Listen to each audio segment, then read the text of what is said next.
I want to set the record straight on nursing homes for a number of reasons, primarily for the families of nursing home people.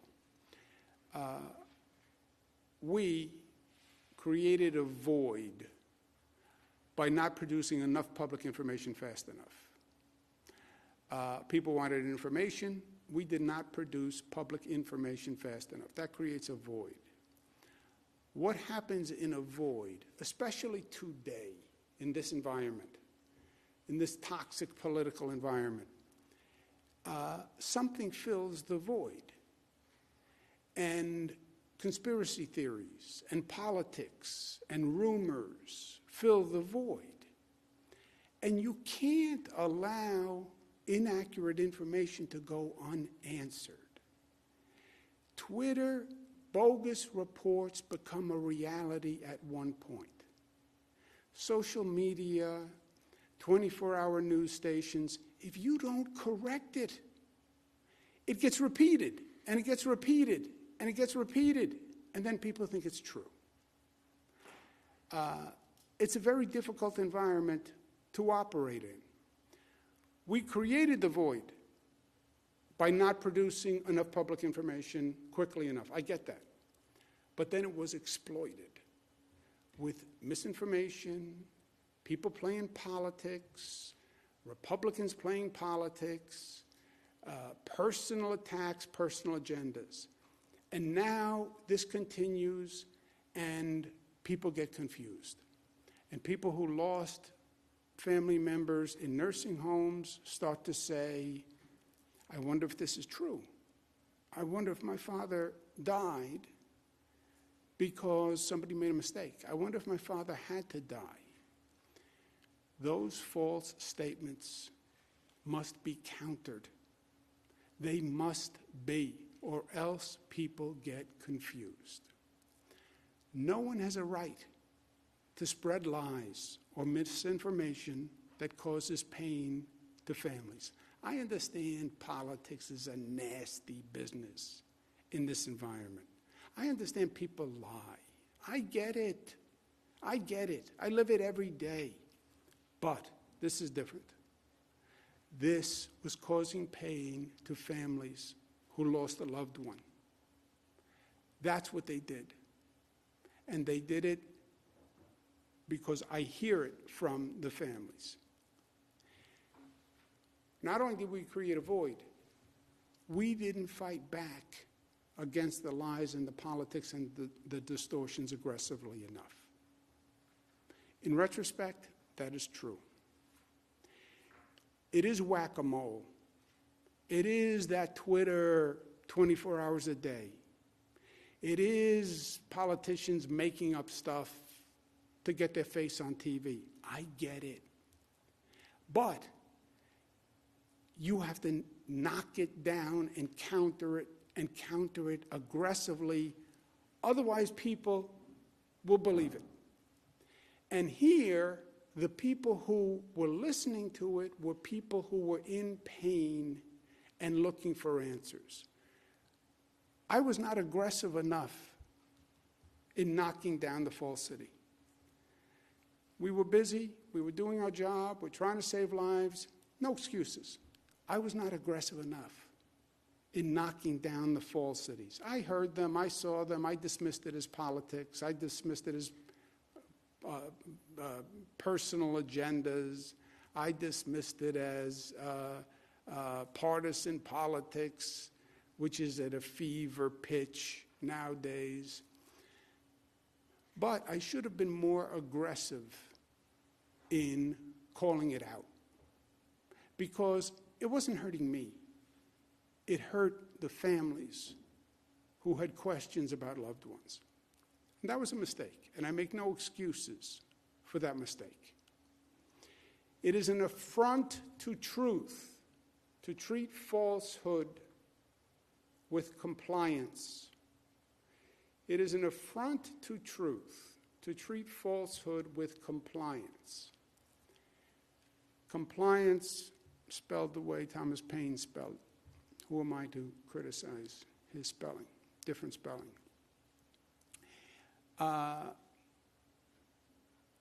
I did not aggressively enough, we did not aggressively enough take on the misinformation that caused people pain.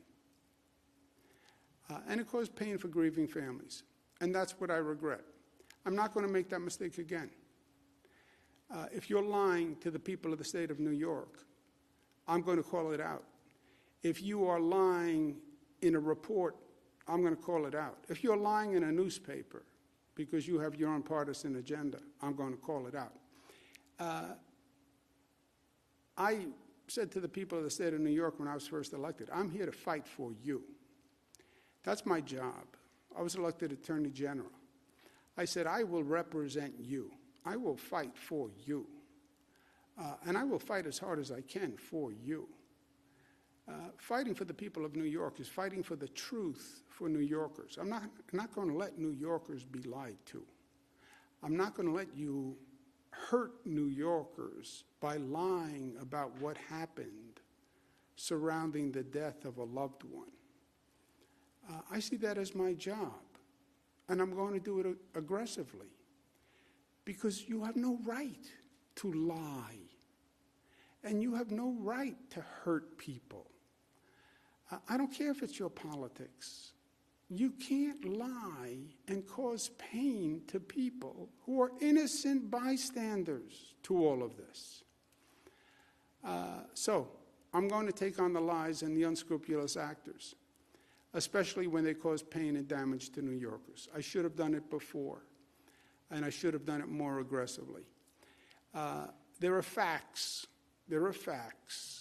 And I've gone all through this terrible situation with the facts. And there are facts that I want nursing home families to know specifically, because I think the facts will help resolve questions about how a loved one died. Remember what happened here. Loved one died in a hospital, in a nursing home. You didn't even get a chance to see them. You didn't get a chance to talk to them.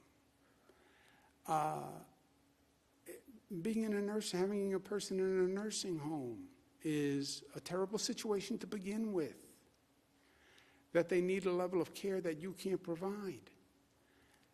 And then you can't visit, you can't talk, and then you know that there's COVID in nursing homes, and they're vulnerable, and there's nothing you can do, the powerlessness that you have. And then they died. And you don't even have closure. There was no goodbye. There's no funeral. There's no hug. There's no kiss. I mean, it was a horrendous situation. It is a horrendous situation. You want to talk about the spring? 116 people died yesterday. 100 people will die today. This is a horrendous situation.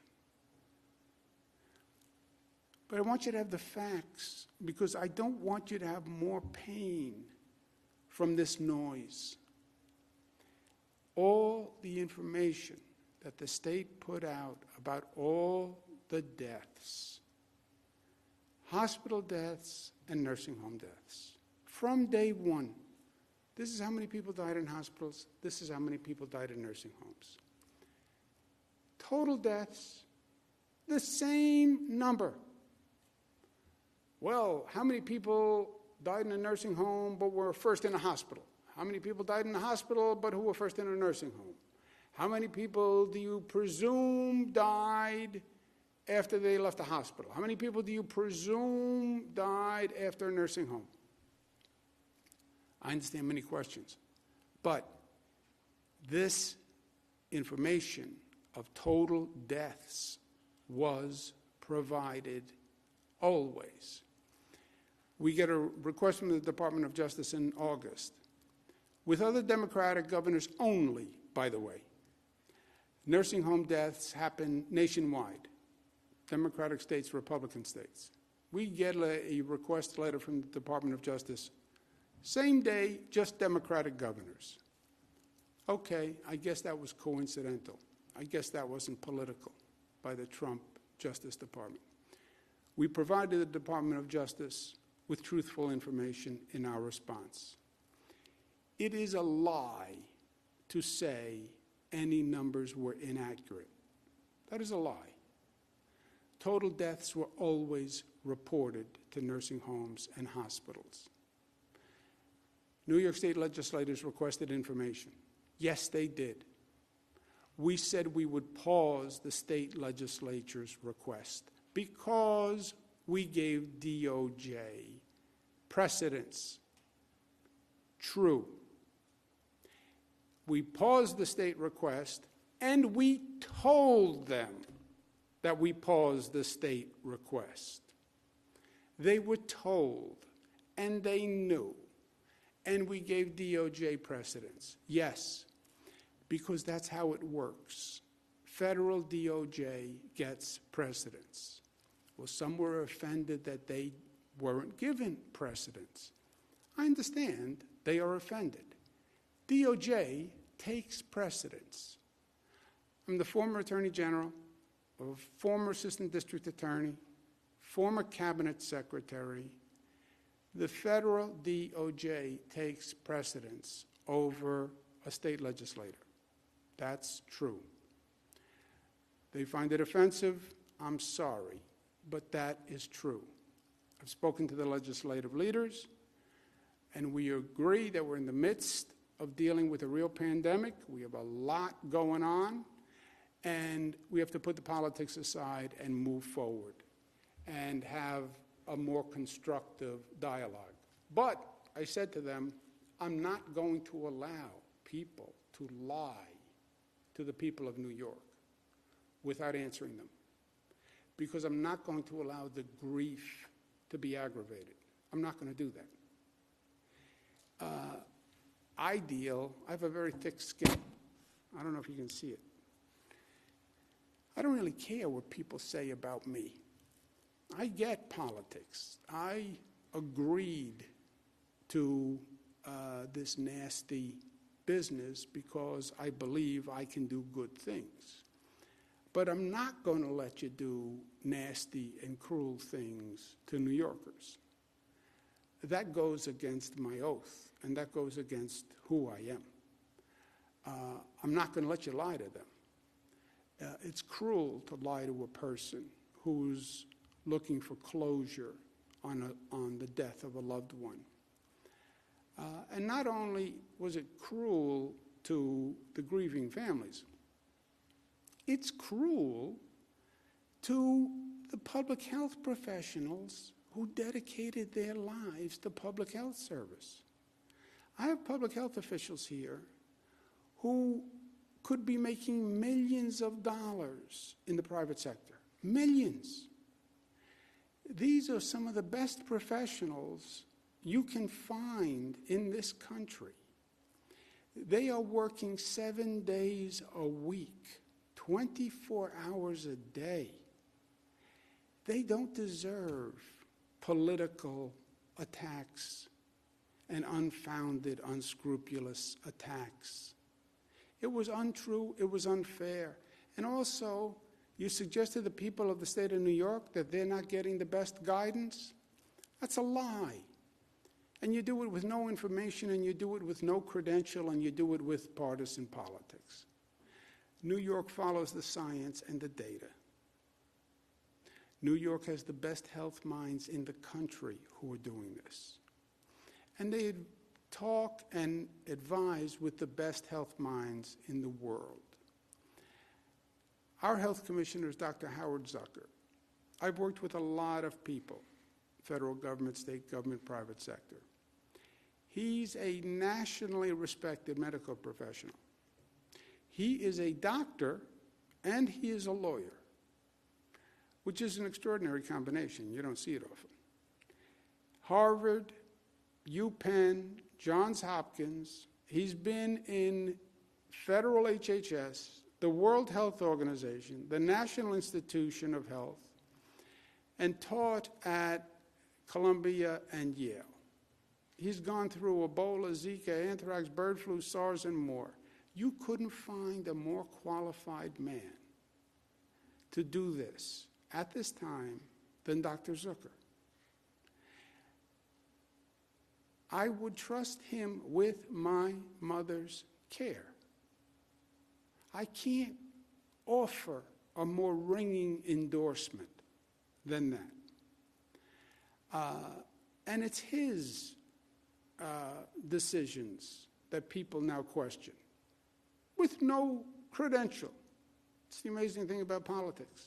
You can make any accusation, no evidence, no background, but we are lucky to have him. And I'm sorry for the abuse that he's had to subject himself to do good things for the people of the state. But I want you to have an opportunity to hear from him, because many of the questions question his judgment, and they were wrong, and I want New Yorkers to know who their doctor is on the state level. Dr. Howard Zucker. Thank you, Governor.